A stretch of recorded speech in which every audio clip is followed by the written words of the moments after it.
Hey everybody, welcome to another CS302 assignment. This one, I guess it's called the Attack of the Matryoshkas. It's based on this old Russian doll, where if you recall it, it's very famous. You take it apart and then there is another doll within it that looks exactly the same as the outer doll, just a smaller version of it, and you can take that apart and over again until you finally can't take it apart any further. So definitely a really, I mean, it's mostly for the presentation. So I had one of those when I was a kid. So they really were nice looking. So basically, this is another one of these ACM type competitive coding problems. So for this program, it will be based on this fact where you're going to be given a set of numbers. And you want to be able to detect if, let's say, the matryoshkas can fit within each set. So, for example, here's an input given to you in this PDF, and you have -7 and 7. So the way it works is one matryoshka is always going to be essentially, it contains an outer values, and they have to be the same scalar, but one has to be negatives. -7 and 7, that's one sort of doll. Then within that doll, so since we have a 7 right there, within that doll, the total size of the dolls within 7 cannot be larger than 7. So within this 7, we have this portion of the input. You have -5 and 5. So you always match the negative to the positive. It must be the same scalar value but different sign. So this is going to be another doll within. So they have a 5 size doll within a 7 size, which it works. And then within that 5, we have -3, and then we have a +3 on the outside. So this would be another doll right there. And then within that, we have a -2 and 2, so it's going to be a size 2 doll. So in this example, we have a doll that has weight a size 7. Within that 7, we have a size 5. Within that size 5, we have a size 3. And within that 3, we have a 2. So that means this actually does work.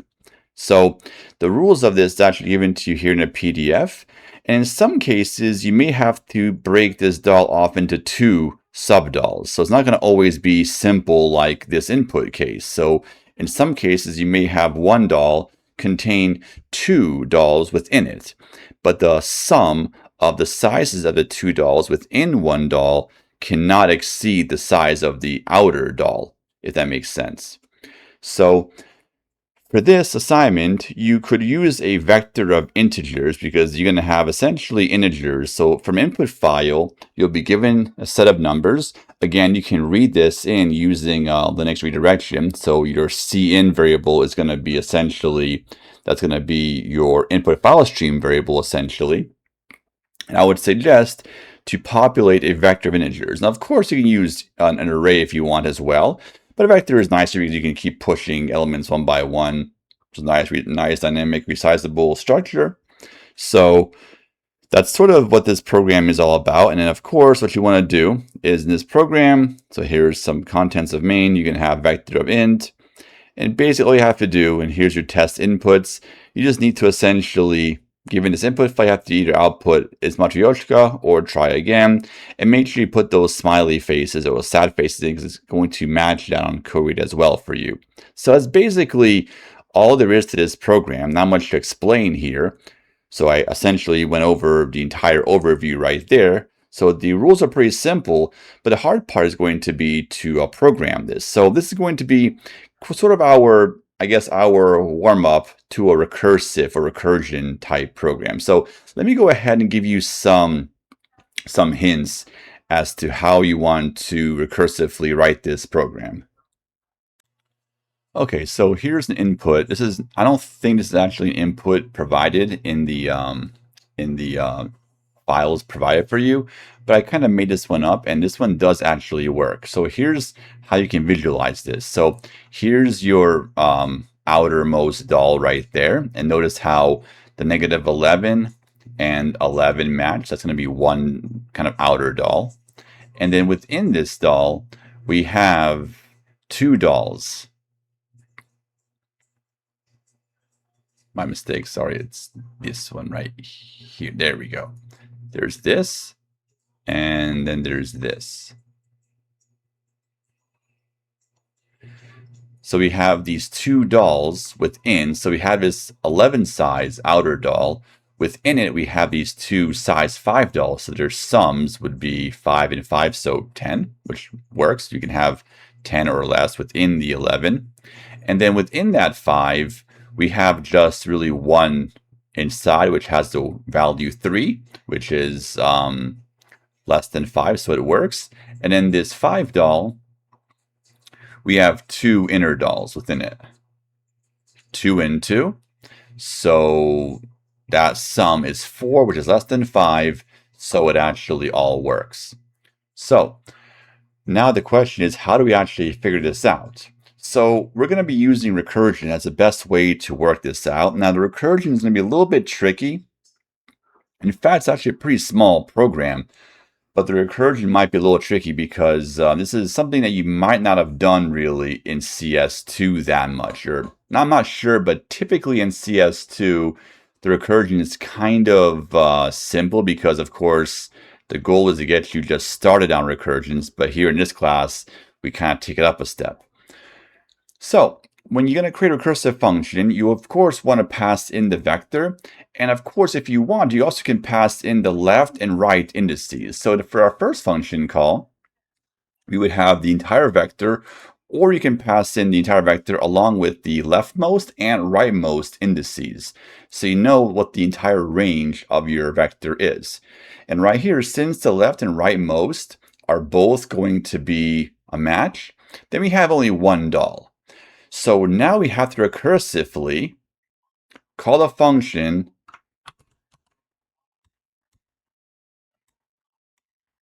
on that sublist, on a smaller portion. So we have to recursively call this function now.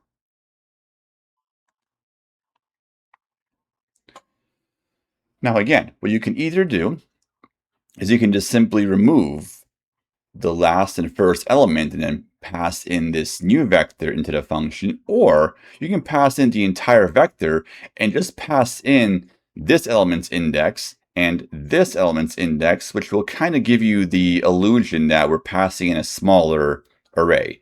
So if we pass in different indices, then that recursive function is going to process a smaller range of the entire array.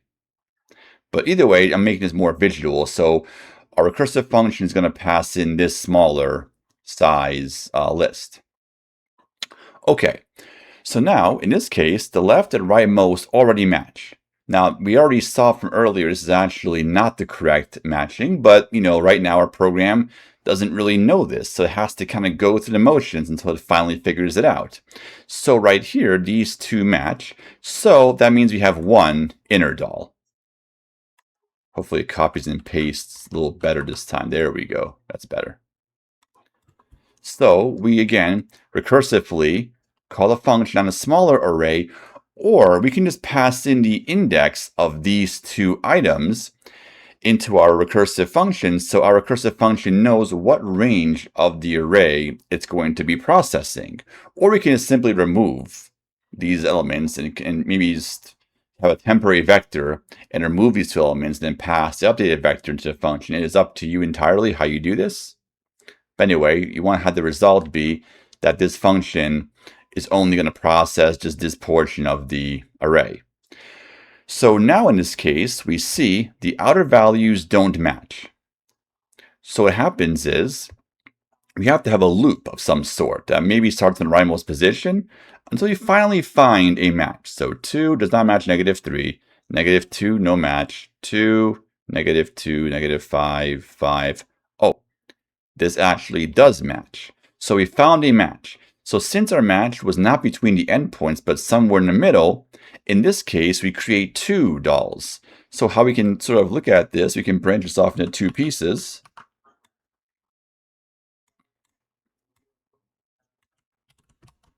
Like this. So we can see that in this case, we kind of broke our Andro-Vasko into two. So if you have two pieces, we're going to have two function calls. One that's going to process this list, and one that's going to process that list. Now, In this case, once again, you can pass an indices that tells the function which part of the list to work with, or you can create a temporary vector and, copy certain values only over and then just pass in the updated values. It's up to you, but in some way, shape, or form, you have to get the function to know what portion of the list is going to process, either by passing in the left and rightmost endpoints, or you have to create temporary vectors and remove elements to kind of emulate this. It's up to you. So right here, in this function call, we have -3 and 3, and that's already a match, so we're done. So now we're going to have one function call. And now we're going to have an empty list. Because between -3 and 3 there's nothing there. You have an empty list.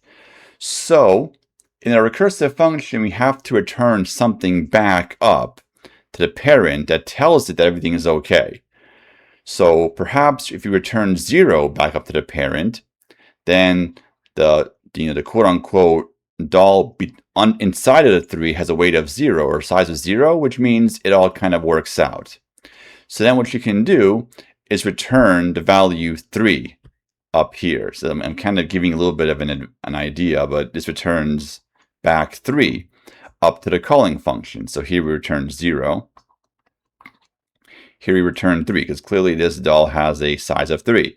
Now, this right side, we have to process this one next. So right here, the endpoints don't match. In this case, the endpoints -5, and there is no 5 for this. Actually, I think I know a mistake. I forgot to copy this 5 over. That's why. My mistake. Actually, no, never mind. That's how it's supposed to have been. Oops, because these two actually matched. So, okay, never mind. So, in this case, the problem here is there's not going to be any match. -5 and 5 can't match, so you can't even form a doll actually at all. So you have to return something back up to the parent that tells us that something went wrong. So we can return some special value that tells us, oh, okay, left side was 3, right side was something that was kind of bad. So that means this entire set is going to be bad. So we return something back up to the parent that tells us that when we matched above this -5 and 5, something went wrong eventually. Because when we did this, we broke into 2 lists. The left side worked out fine. The right side, something messed up.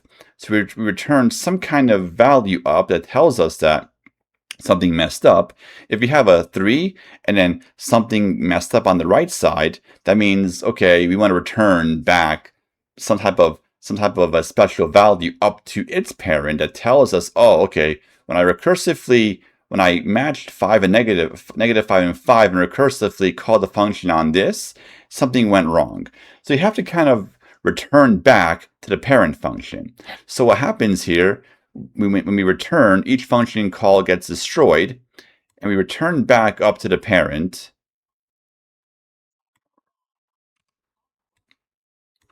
And that implies, oh, okay, something went wrong. So, okay, we're going to have a loop that's going to keep on trying to compare this -5 to 5. So this one wasn't good. So let's try, okay, this one doesn't match. There's no match, doesn't match, doesn't match, doesn't match. Oh, this matches. So maybe this method's going to work. So recursion kind of allows us to try multiple options, and we can kind of return back and undo what we did earlier and try something else. So we tried 5 and -5 and 5 right here. We recursively kept calling. We eventually, one of our leaves of recursion caused a failure.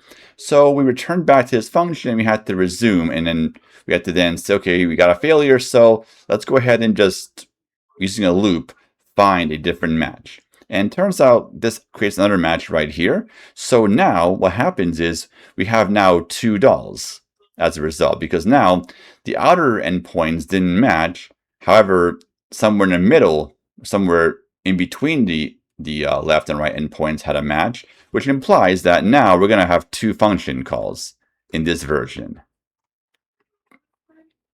Let me just copy this. So here's our first function call. And here's our second function call. Of course, it jumped around like that. So we have these two function calls. Okay, so in this case, we first will process this function. So the outer values match, which means that we're going to have only one doll, not two. So we're going to recursively process the inside.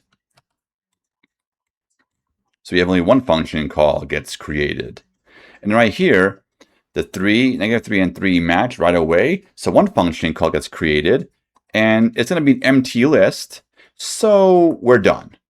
So we can return 0 back to our parent. That tells us that the child inside of this 3 had a combined size of 0, so which means that 0 is less than 3, so that's actually just fine. So we can return 3 up to our parent. And our parent, we had -5 and 5, so the parent had 5 for its size. The child had 3, so 3 is less than 5, so this is actually so far so good. But we have to now, so at this point, actually, sorry, never mind. What happens now is we return 5 up over here, and now we have to process the right side. So right here, in the right side, we find a match. So it happens on the outer values, so one function call is spawned. So then we have one function call gets spawned as a result, like this. And now here's where we're going to have a problem again. So we see, okay, in this function call, these two match. Okay, great. So now let's go ahead and just recursively call the function. We're going to have only one doll in this case. And this already fails immediately, because we have to have a negative and then a positive, and unfortunately here, the leftmost is not a negative value, so it's already messed up. So you have to return some special value up to the parent that tells the parent that its child, something went wrong. Okay, that being the case, we return back to the parent, and the parent says, okay, well, these two matches were not good. So now we're going to have a loop that's going to traverse until you find a new possible match. In this case, these two matched, so as a result, we have two function calls that will get created. So the fact that we sort of matched not at the end, but somewhere in the middle, that implies that we create two function calls. So two dolls are going to be contained. And right here, same idea. The outer values already match automatically, so we have to recursively call the function on the one child. And here we have an empty child. They have nothing here.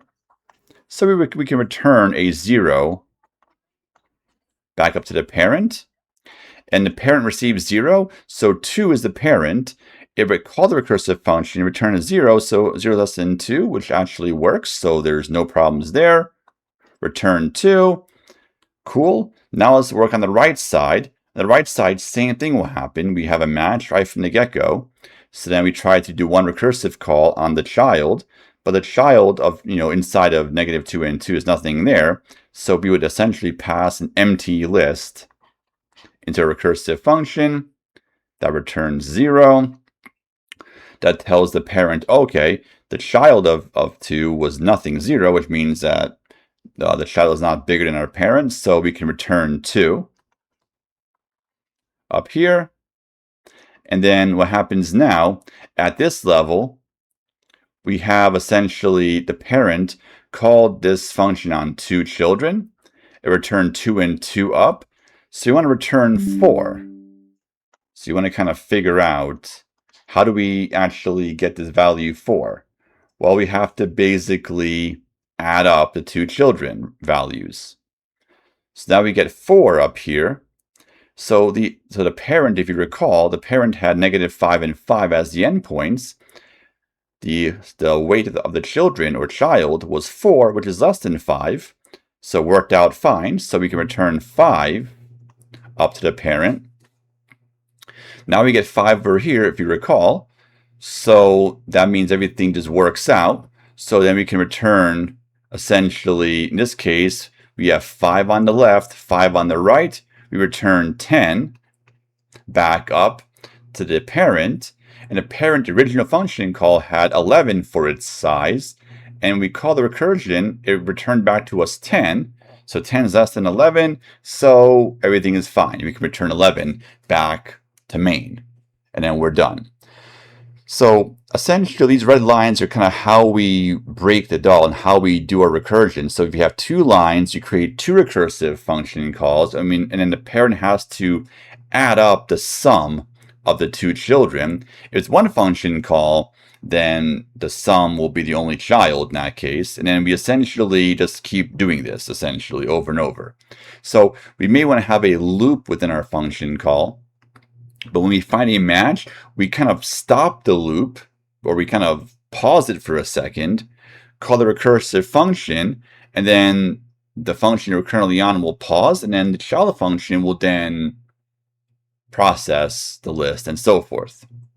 So it's actually a pretty small program, but a little bit tricky because recursion is always a little bit hard to sort of understand. So here's a drawing of it. Hopefully this concept made sense, but now the hard part is going to be doing recursion.